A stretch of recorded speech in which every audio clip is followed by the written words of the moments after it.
To replace a crisper drawer in this KitchenAid refrigerator, pull the old drawer forward, then hold the side support brackets as you push the drawer back to fully detach.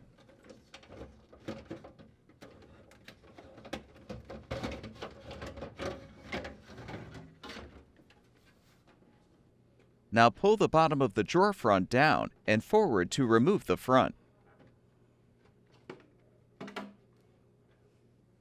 You're now ready to prepare the new crisper drawer for installation. Align the squares at the top of the drawer front with the tabs on the drawer, then snap the bottom of the front into place. Confirm the slide rails are pulled out, then insert the support bracket tabs into the slots in the side channels of the new drawer and push the drawer in.